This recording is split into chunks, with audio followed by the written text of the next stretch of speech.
Well, welcome and thank you for joining us for the 2021 Nevada State Capitol Day. My name is Taryn Hyatt and I am the Area Director for our Utah and Nevada chapters. As a survivor of my own attempts and someone who lives in recovery from substance use disorder and with depression, it is so important and I am dedicated to changing the conversations that we have and the culture around suicide and mental health. When I lost my dad to suicide back in 2002, that was a pivotal moment and a turning point in my own life. It prompted me to begin a journey to stop suicide and be the voice for those who no longer have one. We are so excited to welcome you here today as we talk about the ways we can make mental health and suicide prevention a public policy priority, especially here in Nevada and nationwide. We are so excited to hear from these amazing speakers that you see up on the screen and want to thank them for their time in joining us today. I also want to give a special shout out and thank you to our Nevada Public Policy Committee. These folks have been working tirelessly for almost a year now to plan and prepare for this event. I really want to recognize the efforts of Kimberly and Christina as the co-chairs of this committee. They have gone above and beyond as they all do. And just want to thank them for their time to create this virtual forum that you're going to enjoy today. We have an action-packed agenda, as you can see. So to get us started, we are excited that we get to have a message from our Lieutenant Governor, Kate Marshall. So we'll turn it over to her for a welcome.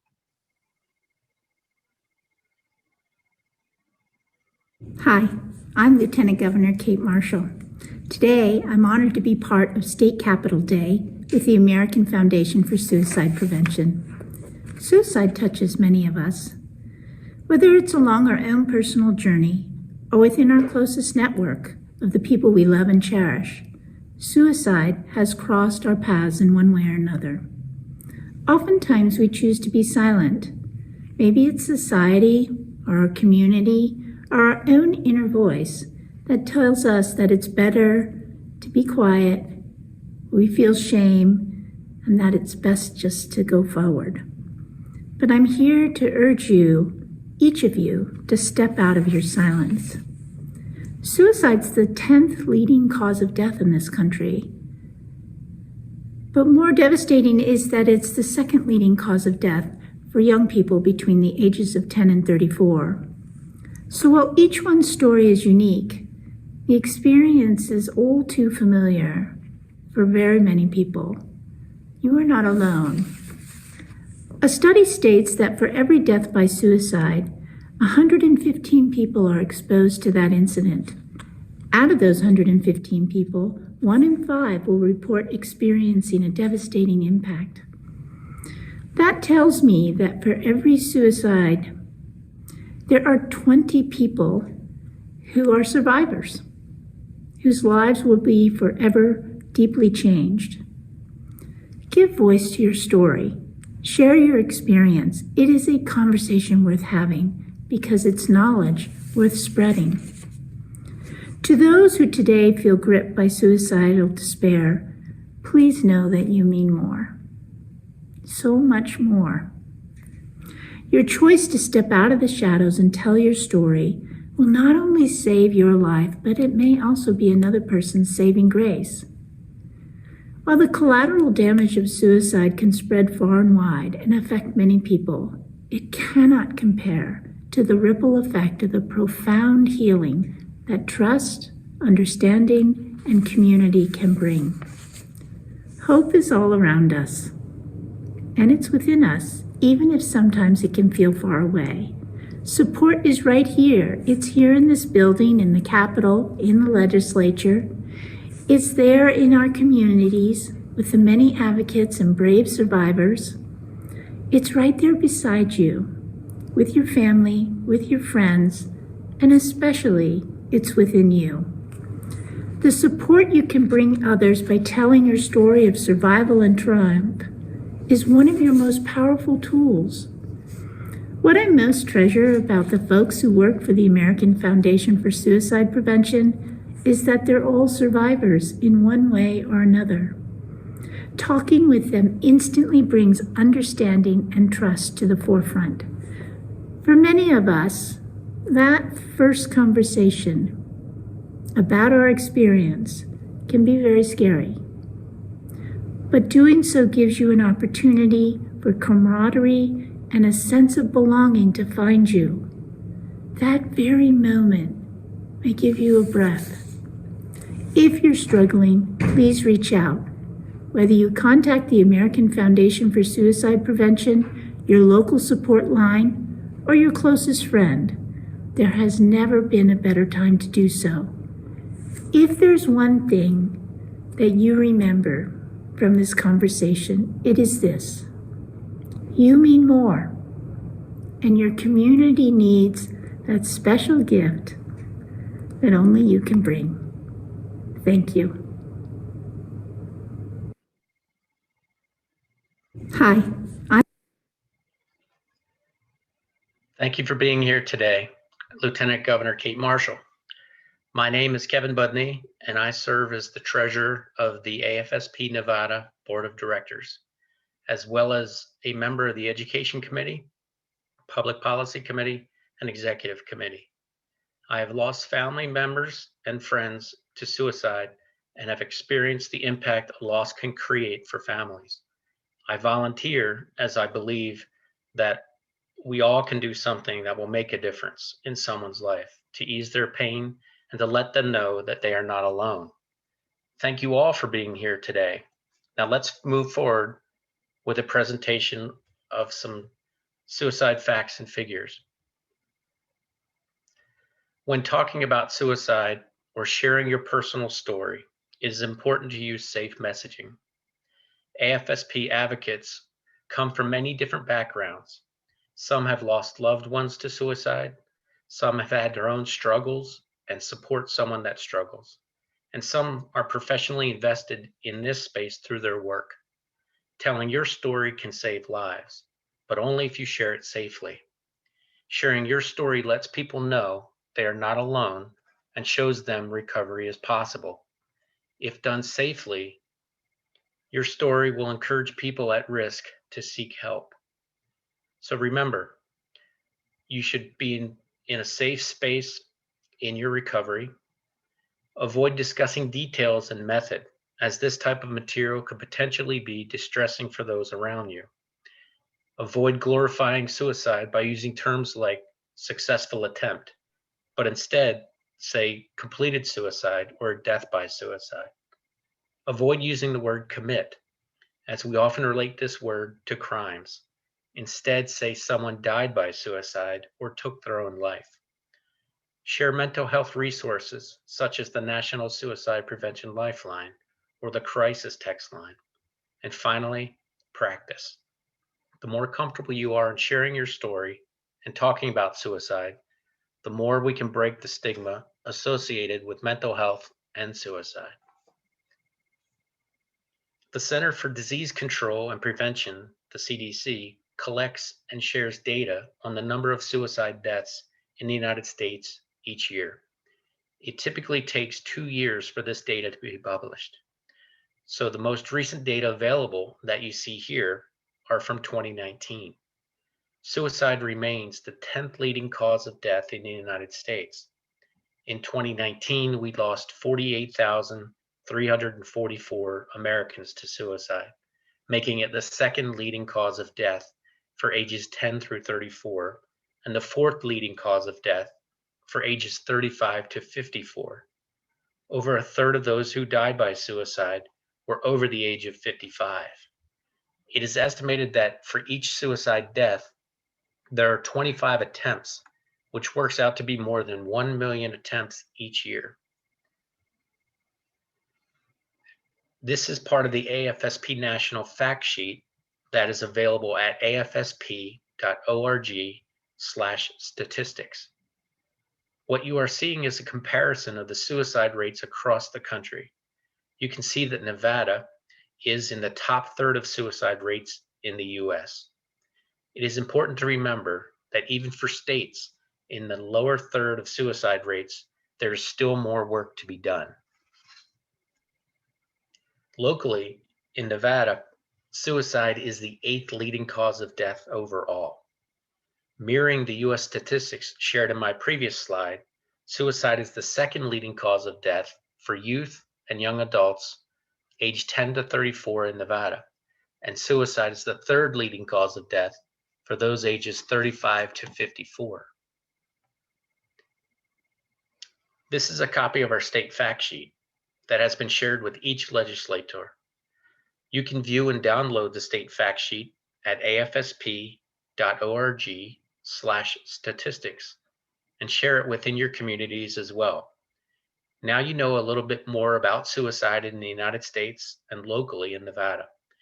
And you may be inspired to do more to help AFSP share their mission to save lives and bring hope to all affected by suicide. The good news is that you don't have to be a public policy professional to be an AFSP field advocate. Here to tell you more is our AFSP Nevada Board Chair, Christina Capela, with a presentation on AFSP Advocacy 101.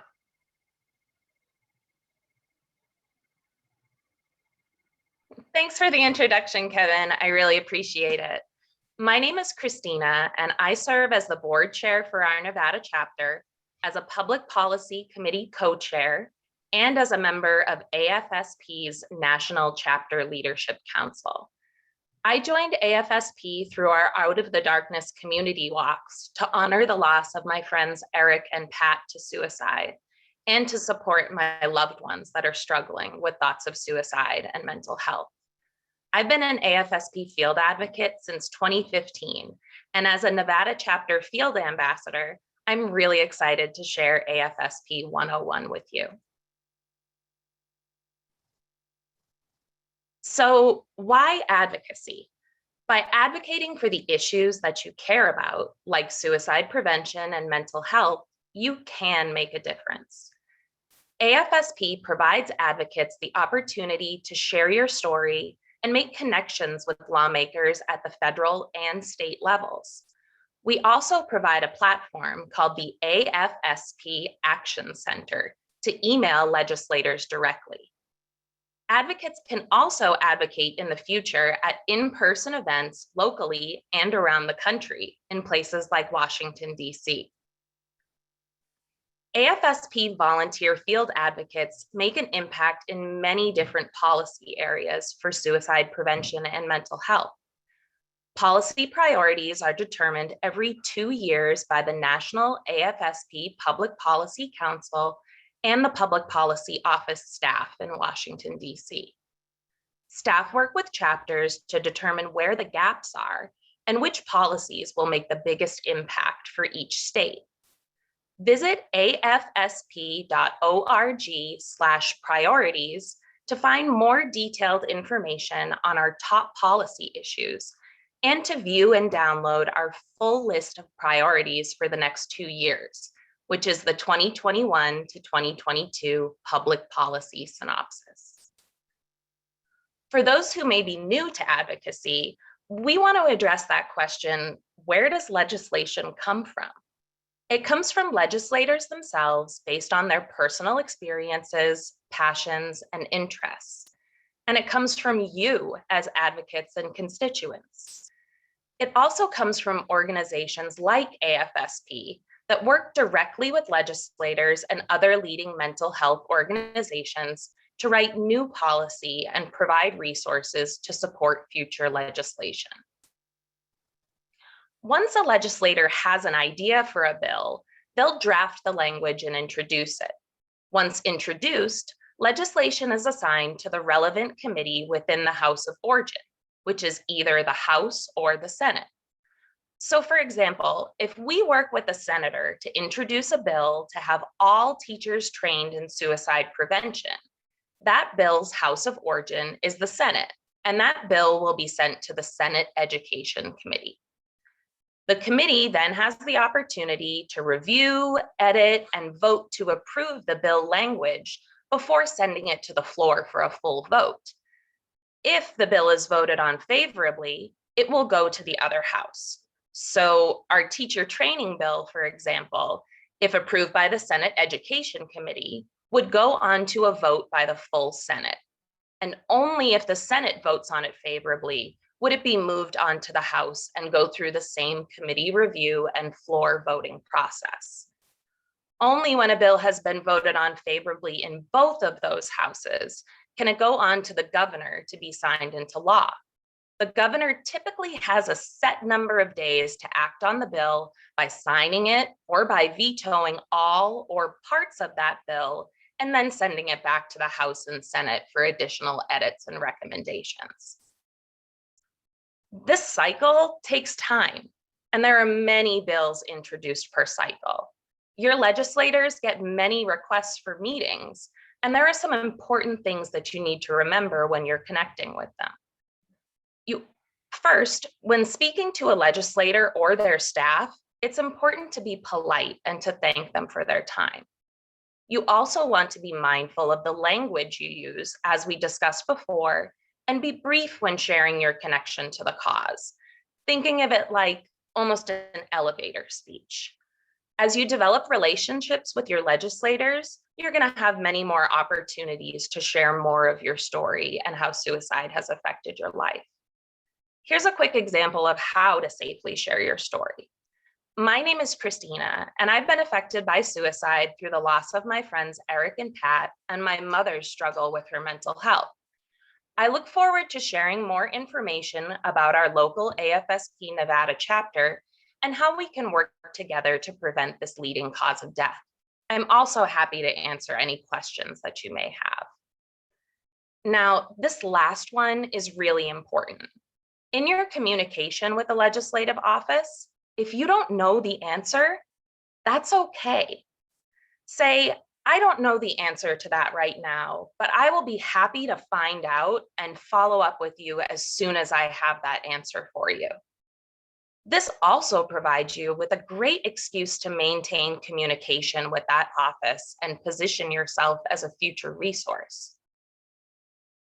And you don't need to wait until the next Nevada legislative session in 2023 to talk to your legislators.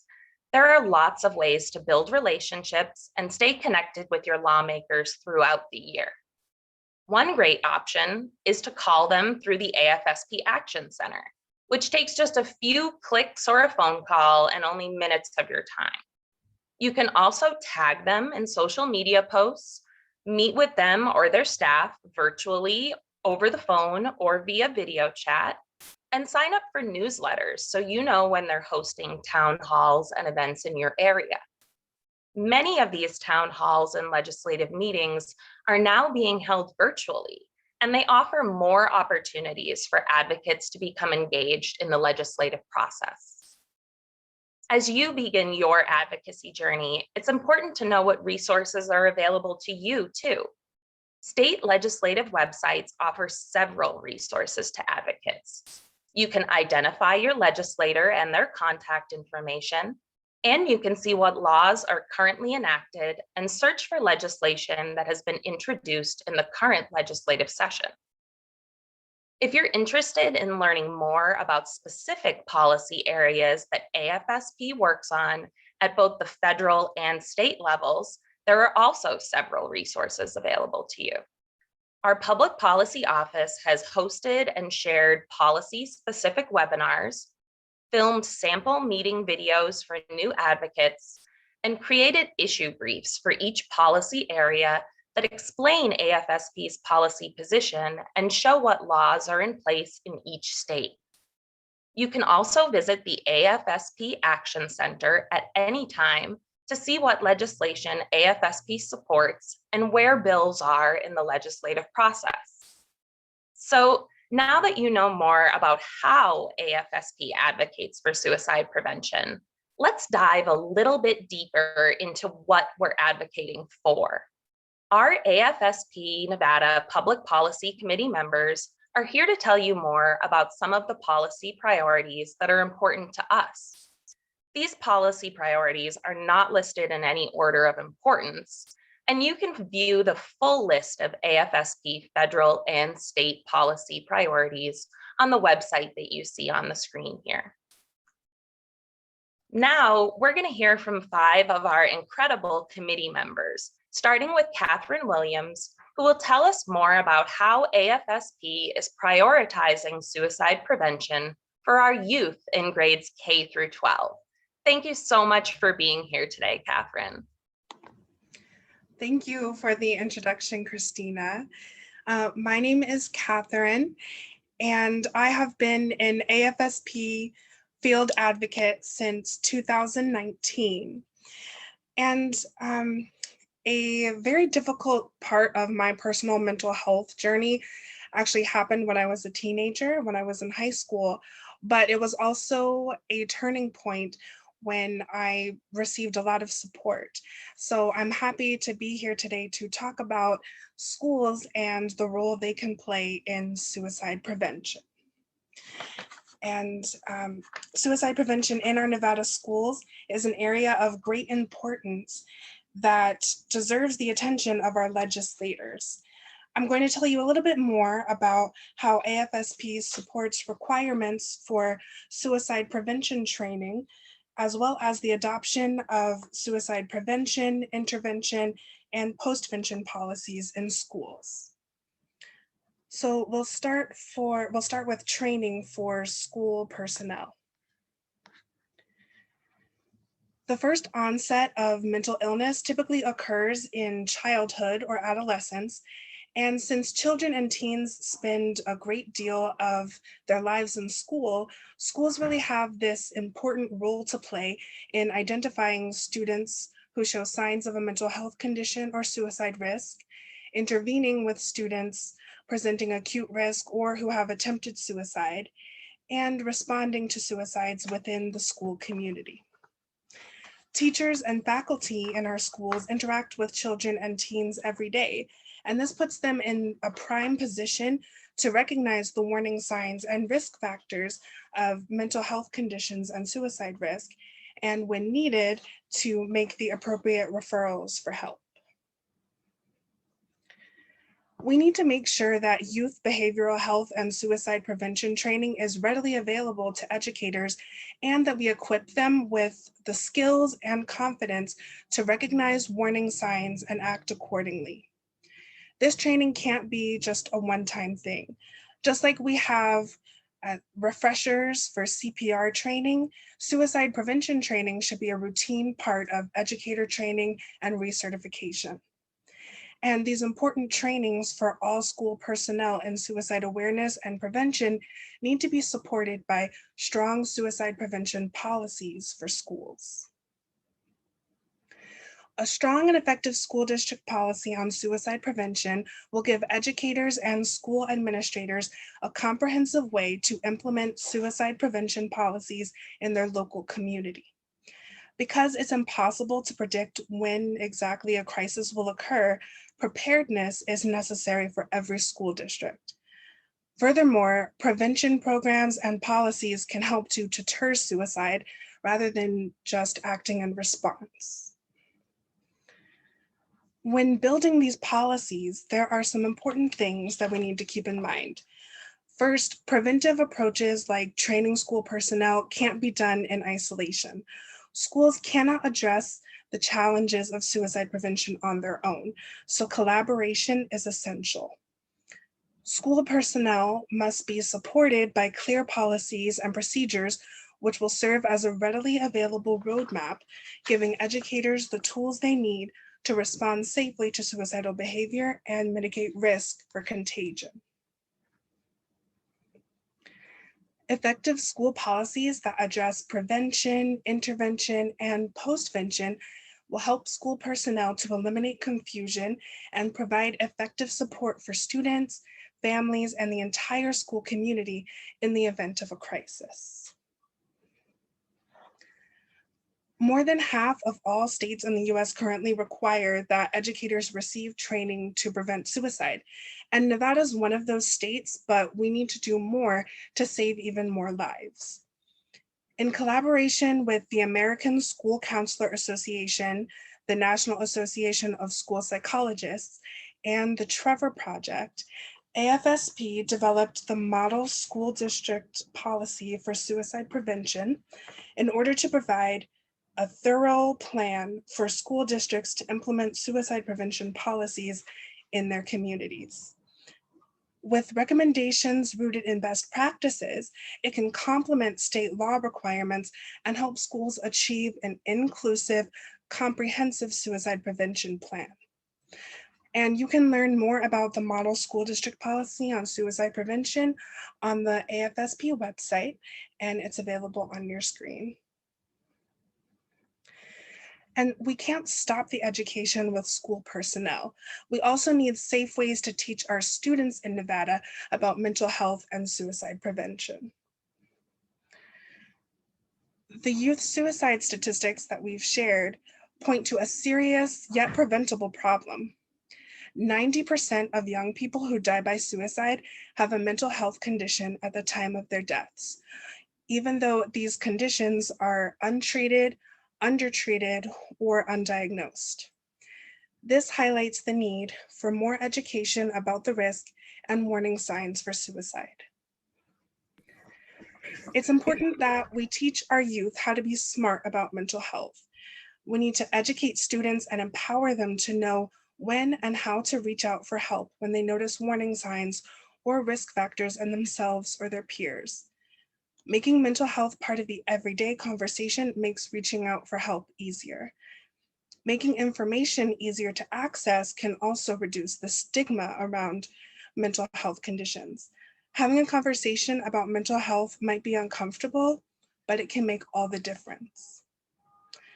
Now you've heard about why AFSP supports suicide prevention training for school personnel, as well as policies for K-12 school and education for the students.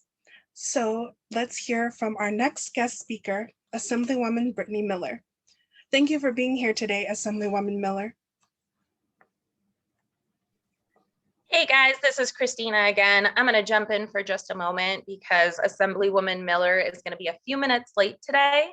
She is on the floor giving testimony for one of her bills. So as soon as she is able to join us, we will interrupt the presentation really briefly so she can give us some more comments here. We really appreciate your patience. Like we said during Advocacy 101, these legislators are really, really busy. So we appreciate that she's going to step in, and we're just going to keep going in the presentation for now until she's able to jump on.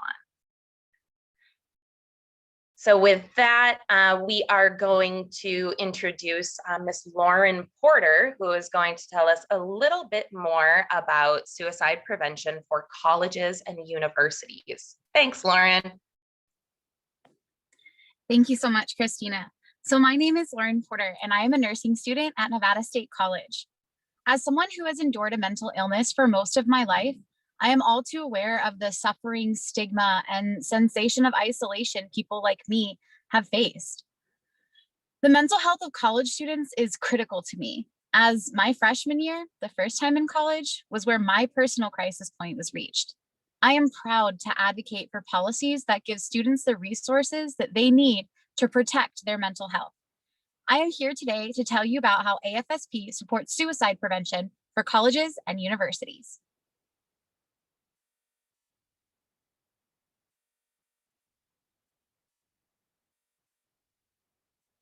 Risk for suicide often increases in times of transition, just like when students are graduating from high school and starting college, when individuals don't know where or how to seek help for their mental health.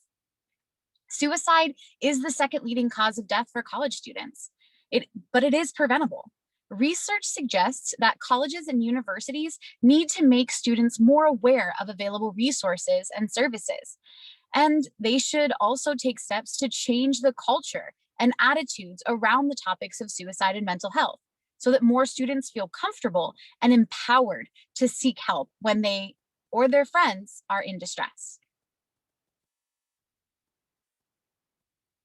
Did you know that a recent study sponsored by the American College Counseling Association reported that less than 20% of students who died by suicide assessed their school's counseling center as a resource? Increasing awareness of and access to mental health and suicide prevention resources, both on and off campus, is a crucial step towards improving student health and well-being and saving lives. This information needs to include hotlines, programs, and other resources, both on and off campus. And students, faculty, and staff should be notified at least annually of what resources are available to them and how to access. Like we discussed earlier, faculty and staff need to be supported by clear policies and procedures. And school leadership also needs to make those policies widely known and available to all students, faculty, and staff. This isn't just about increasing information. It's also about encouraging help seeking. Making information easy to access and understand can reduce the stigma surrounding mental health conditions and make more students realize that it's not okay, that it's okay to not be okay. All of this information should be available in free print and online materials, programs, and mobile applications. Another way to share information is including crisis service phone numbers on student ID cards. This is an area that I'm excited to share with you. We can't wait until students are in crisis to teach them how and where to reach out for help. Putting the National Suicide Prevention Lifeline on ID cards puts critical resources right into the hands of students. Having that number at their fingertips can encourage real conversations about mental health and make it easier for students to check in on peers that they see are struggling. One of the biggest myths about suicide is that asking someone directly if they are thinking about suicide it won't put that idea in their head. Most will be relieved that someone starts the conversation. AFSP encourages everyone to engage in an open, honest dialogue with their friends and loved ones about suicide. If someone can get through those intense and short moments of active suicidal crisis, chances are they will not go on to die by suicide. Crisis lines provide invaluable support at critical times, and independent evaluations prove that Lifeline centers are effective in reducing emotional distress and suicidality. When we created the AFSP Public Policy Committee in March 2020, introducing legislation that required the printing of crisis service information on student ID cards was one of the first items that we discussed. Because of my personal experience struggling with mental health, I saw the need for more awareness on my Nevada State College campus. I serve as the Sergeant at Arms for the Nevada State Student Alliance, which is our student government. And we joined forces with the Office of Student Life, the Nevada State Care Team, to create the Sting Out Stigma initiative. Sting Out Stigma was created out of heart and passion for helping students. So far, we have had community leaders give a panel discussion on dispelling the myths about suicide, and a student-led panel with the AFSP produced documentary, It's Real, College Students and Mental Health. But our most significant achievement to date was the addition of the National Suicide Prevention Lifeline to the back of all student, faculty, and staff ID cards. The idea initially came from an AFSP public policy meeting, where similar legislature from states like Kentucky, Washington, and Wisconsin were prevented. I spoke with the NSSA faculty advisor, and after that conversation, we decided that we needed to take action. Within 3 days, the idea was approved, the template was made, and new cards were in production. Our executive leadership saw the need and the benefit for students, and they made it happen. Providing the Lifeline number on the back of cards is a colossal achievement for Sting Out Stigma and the Nevada State community. It has also inspired change in our greater Nevada community. It was such a big deal that I was asked to give testimony in a hearing on AB 167, a bill sponsored by our next guest speaker, Assemblyman Glenn Levitt. This bill requires information relating to mental health resources appear on the back of identification cards issued to a pupil of a school, university, or college within the Nevada system of education. Here's a video from Assemblyman Levitt telling you more about AB 167.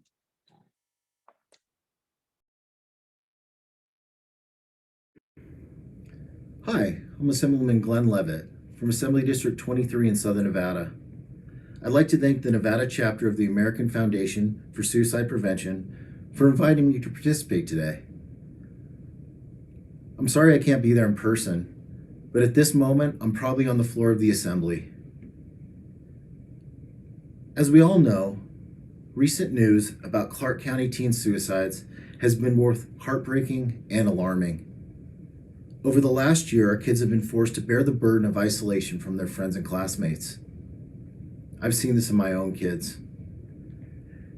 The shutdown has heavily increased their anxiety and hopelessness, when hopelessness is already a constant in their lives. That's why I'm proud to introduce Assembly Bill 167 and usher it through the legislative process. AB 167 would require text and call numbers for suicide prevention hotlines to be printed on student identification cards. My great hope is this will help break down the stigma of reaching out for help and reduce the feelings of isolation too many of our young people are experiencing. This past year has reminded us that our health is our true wealth. During the mandatory economic shutdowns in Nevada, we saw a 600% increase in mental health call volume. Depression, anxiety, and social isolation take a toll on all of us and our human condition. Our mental well-being is complex and unique, and we must break down the stigma of embracing support for preventative wellness. With Assembly Bill 167, I'm confident that we are taking positive steps in providing more resources to young people. I always support any measure that will give Nevadans more opportunities to seek help. And I am so happy to be partnering with all of you to fight for mental wellness. Thank you all for your incredible work in this fight to eliminate youth suicides and root out any shame that has been unjustly put upon those who need help in their fight against depression. Together, we can help improve the mental well-being and health of all Nevadans. Thank you so much for all you do, and please reach out if you ever need help with anything. Thank you so much.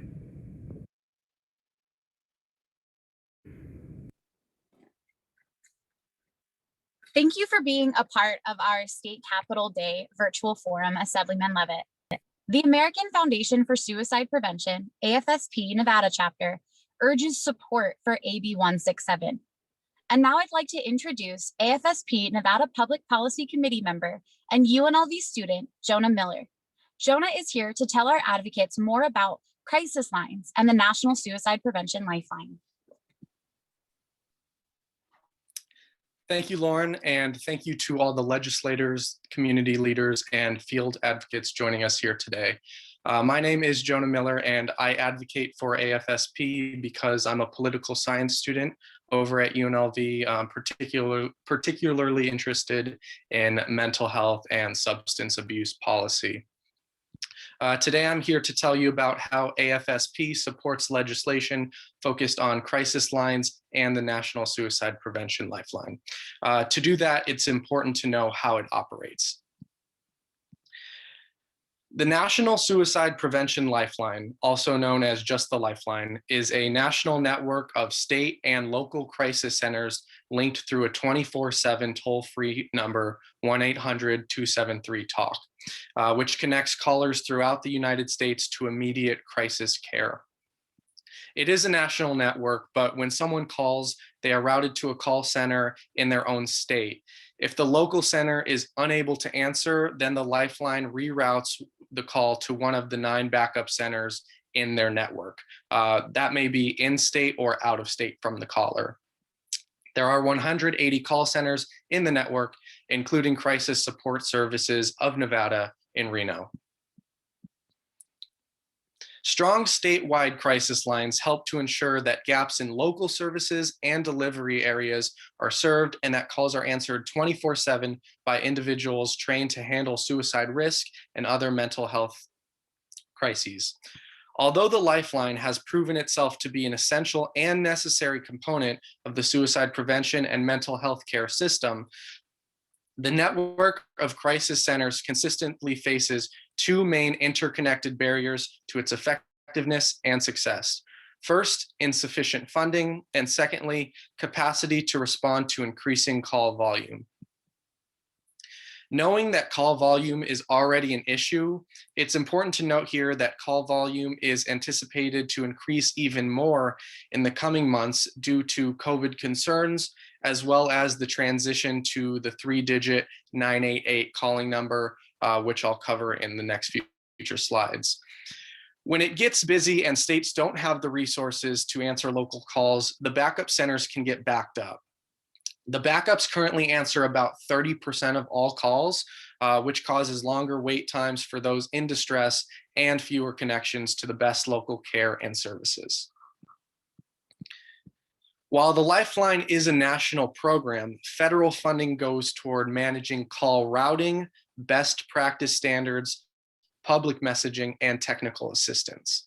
Local centers rely on funding from state and local contributors to operate and grow their centers to meet call volume. Many rely on private contributions and volunteers to keep their centers running. The Nevada Call Center I mentioned earlier, Crisis Support Services of Nevada, helped over 67,000 Nevadans last year alone through their hotline, text line, and in-person advocacy services, proving that there is a huge demand for those services here in our state. This is why it's critical for state governments to provide funding to crisis call centers within the Lifeline network to make sure calls are answered in state. We need to ensure that Nevada is able to care for Nevadans. While there is still so much work to be done, we are headed in the right direction. In October of 2020, the National Suicide Hotline Designation Act became law. This legislation did some very important things. First, it designated 988 as the future 3-digit phone number for the National Suicide Prevention Lifeline. Secondly, it requires full implementation and access of 988 by July of 2022. And finally, it empowers states to enact laws allowing for 988 to be funded the same way as 911, which is through monthly customer service fees. These service fees on landlines and wireless phones don't make a big impact on your monthly bill, but they do go a long way in making sure emergency services are there when we need them. In Nevada, the local 911 service fee can be up to $1 per month. Because we know timely access to mental health and crisis services can save lives, AFSP urges every state to pass legislation enacting a customer service fee for 988. This funding in Nevada will ensure that 1, our call centers have the capacity to answer increased call volume. 2, our callers can be connected 24/7 with a center in their own state. And 3, that our call centers are equipped with resources to connect callers with wraparound services and care. Now I have the pleasure of introducing our next speaker, Senator Julia Raddy, who is dedicated to improving the crisis response system in our state. And she's going to tell us more about the bill she's working on this session, including Senate Bill 156. Hi, everyone. Thanks so much. Can you hear me? Yes, Senator. Fantastic. I still see just the picture of myself instead of myself, but that's okay. I'm just thrilled to be here with you all today. So thank you so much for allowing me the time.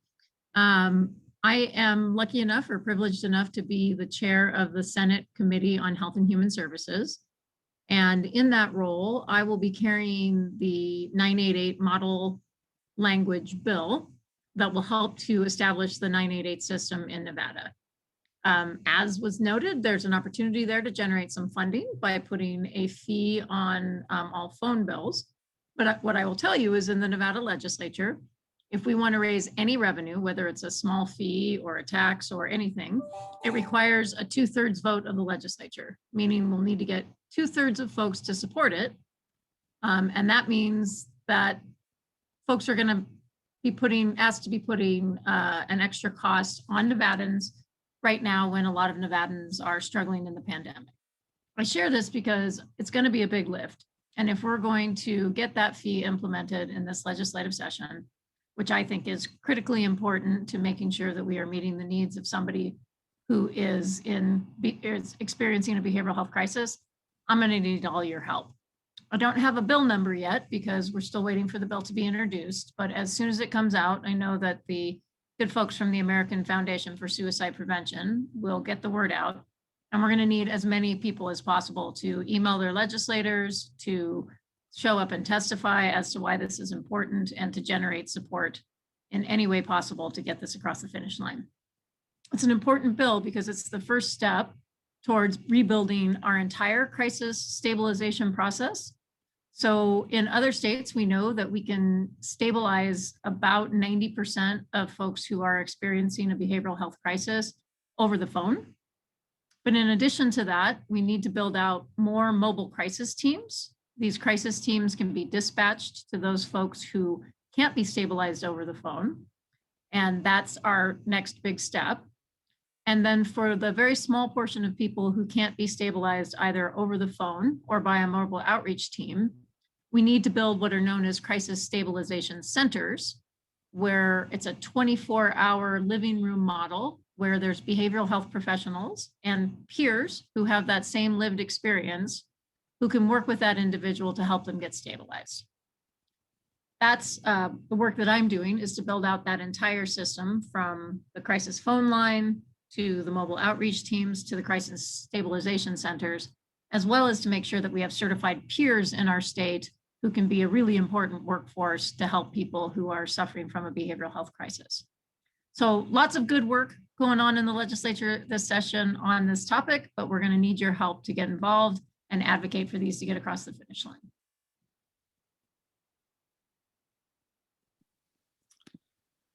Thank you for all you do to support mental health and suicide prevention here in Nevada, Senator Raddy.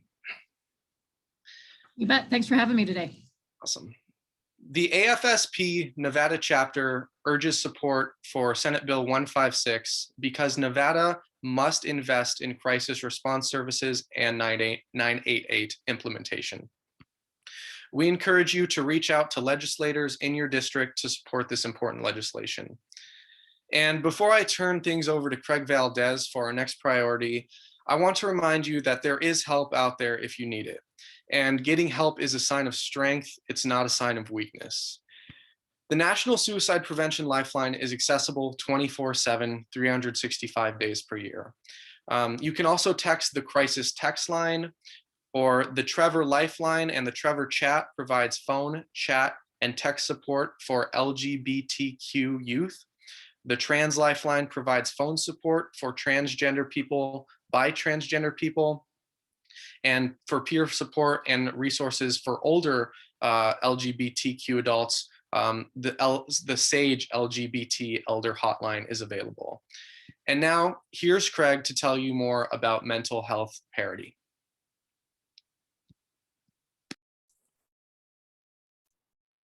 Thanks so much, Jonah. Hi, everyone. My name is Craig Valdez, and growing up Filipino American, talking about mental health was not normalized, and I lost my brother to suicide last year. Today, I'm honoring his life as a proud volunteer and advocate for AFSP. And so let's talk for a bit about mental health parity, which is defined as the equal treatment of mental health conditions in insurance plans.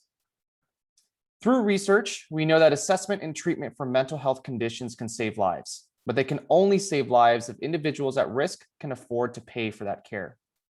Back in 2008, we passed the federal parity law, which requires that insurance coverage for behavioral health services, such as mental health and substance use disorder care, be no more restrictive than coverage for other medical or surgical conditions. It's up to each state to enforce this law. So why are people still facing barriers to accessing care? States must remove barriers to care by making sure parity laws are being uniformly enforced across the state and making sure all insurance plan types by requiring insurers to regularly collect data and report on their compliance with federal and state parity laws. The issue is that most insurance plans are often not in compliance with some of the more complex components of parity laws, and those insurance plans continue to apply practices that make it harder for those in need of treatment for mental health and substance use disorder to get the help they need than it is for other medical treatment. One of the main areas of noncompliance is in what's called non-quantitative treatment limitations, or NQTLs. NQTLs are defined as any limitation in access to care that is not expressed numerically, and they can include 4 things. So prior authorization, or quote unquote fail first requirements. And a good example is when insurance practices require the least expensive drug to be prescribed to a patient first, even if that patient's physician believes a different therapy is medically in the best interest for the patient. It can also include medical necessity criteria.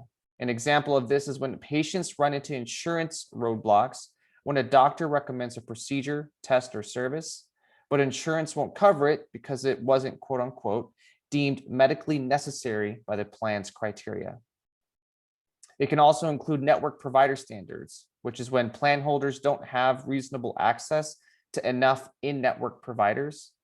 And it can lastly include geographic restrictions, like when plan holders must travel unreasonable distances to get the care they need. Strict limitations in these areas can be the difference between receiving or not receiving life-saving healthcare. So this can result in outrageous medical bills for patients. AFSP urges the enforcement and oversight of parity laws, and we recognize that this has largely become the responsibility of the states and requires state lawmakers and regulators to work together to make a difference. To help achieve true parity, we need to increase efforts to educate both consumers and insurance providers and increase promotion of accessible information. So to sum things up, our official position states that AFSP supports the passage of comprehensive state-level parity data collection and reporting legislation to ensure federal and state laws are uniformly implemented in all 50 states and the District of Columbia. There's also been some new developments in mental health parity legislation. So a recent federal COVID-19 relief package required 3 things. First, it required health insurers to analyze their plans' compliance with parity laws, specifically regarding NQTLs, and to make those compliance reports available to the U.S. Department of Labor or a state insurance regulator upon request. It also requires that the U.S. Department of Labor to request a parity analysis whenever it receives a complaint. And lastly, it requires plan members and Congress to be notified of noncompliance. We still need state legislation to ensure annual proactive reporting, but passage will likely be easier as state bills can now reference the federal law. You can learn more about how AFSP supports uniform implementation of laws requiring mental health parity in insurance coverage at afsp.org/mental-health-parity. And now we're going to move on to the last public policy priority we will discuss today. I'm excited to introduce our AFSP Nevada board member, Education Committee co-chair, Healing Conversations Program coordinator, and Public Policy Committee member and superstar, Michelle Freeman. Thank you so much, Craig. That was quite overwhelming introduction. Appreciate you. As Craig said, my name is Michelle, and I recently retired. However, I worked as a law enforcement officer for more than 28 years and have lost several law enforcement professionals to suicide, to include Officer Rubin, who sat next to me during our entire academy. It is an honor to represent my entire law enforcement family today. I'm very excited to be here to tell you more about first responders and suicide prevention. Let's start as we discuss how AFSP supports legislation that will train law enforcement officers and other first responders on mental health and suicide prevention awareness. This includes recognizing mental health conditions and behavioral health disorders, techniques for crisis de-escalation, and knowledge of appropriate community. First responders are often at higher risk for suicide themselves due to on-the-job stress and occupational hazards. First responders regularly encounter individuals who may be struggling with mental health conditions and/or thoughts of suicide. Approximately 10% of police calls involve a person with a mental health condition. As a result of workforce shortages, high healthcare costs, and a lack of community-based mental health services, law enforcement officers often become the first line of response to mental health crises. Because of these on-job stressors and occupational hazards, first responders are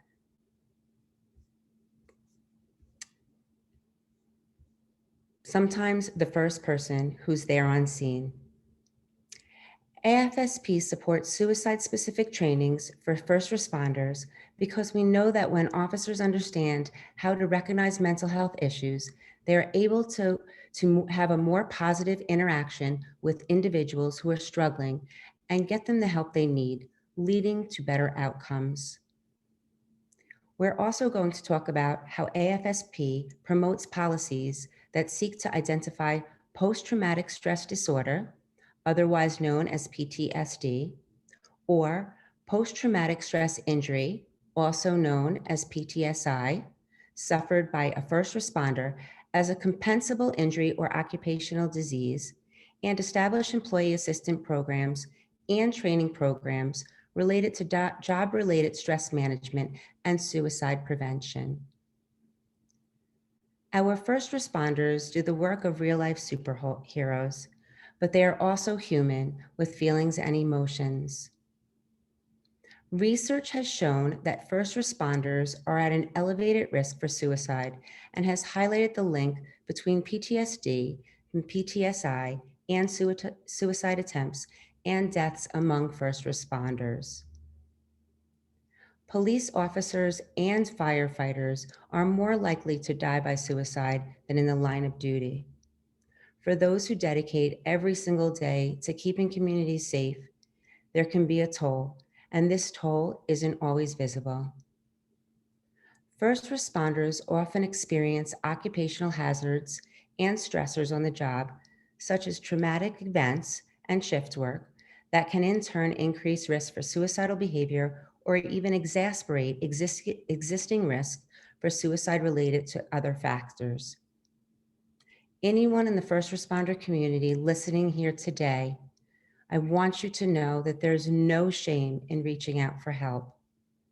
Many officers who have faced a mental health challenge at some point have gone on to long and successful careers. Please know it's okay to not be okay.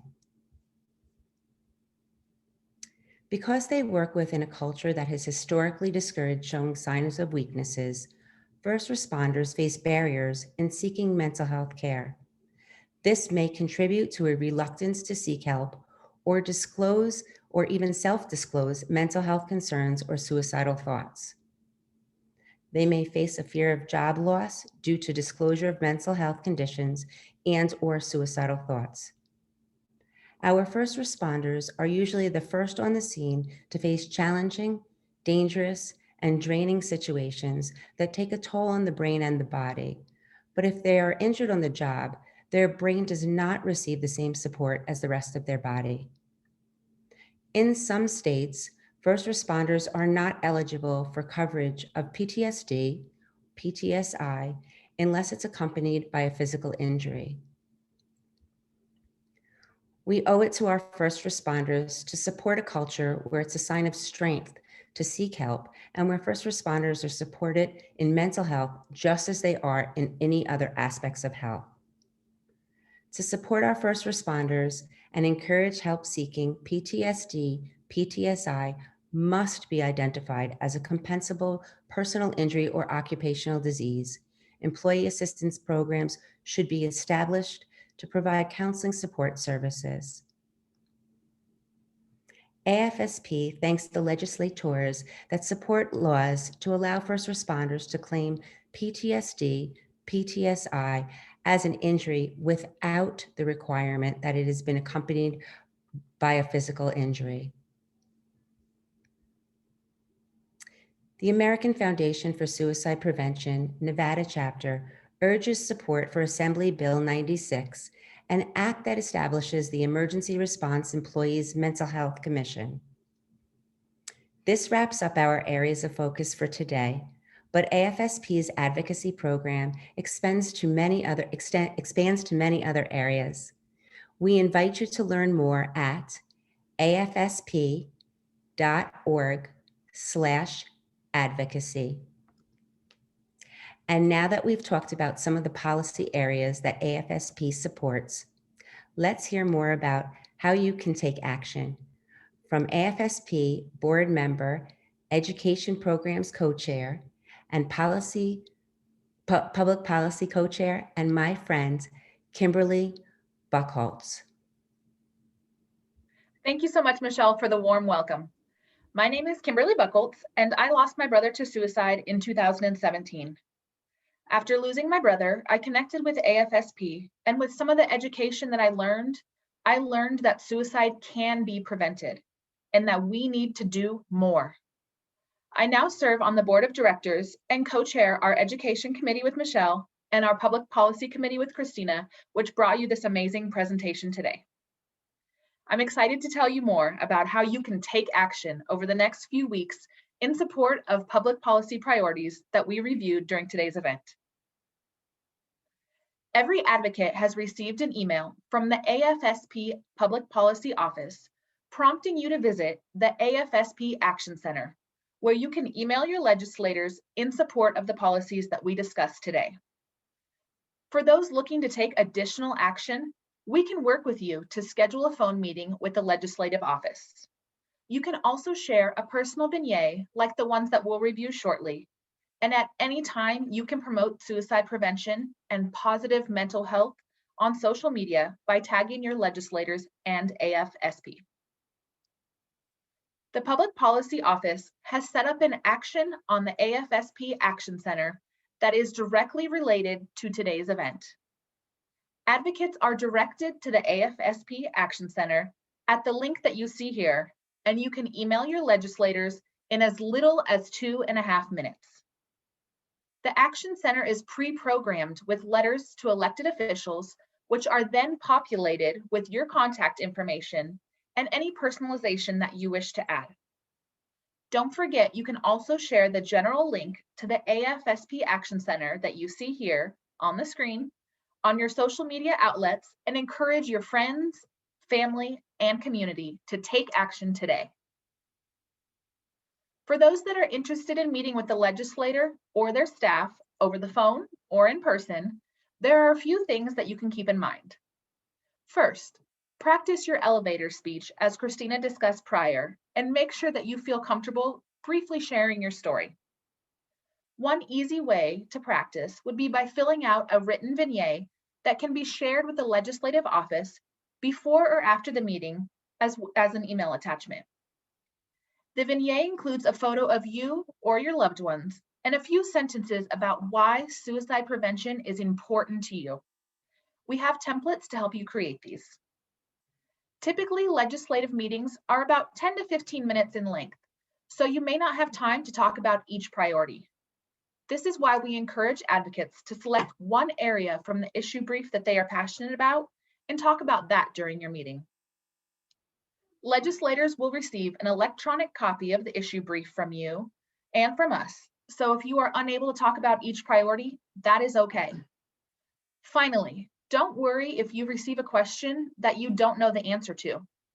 Simply say that you don't know, but that you'll be happy to find out the answer for them and to follow up.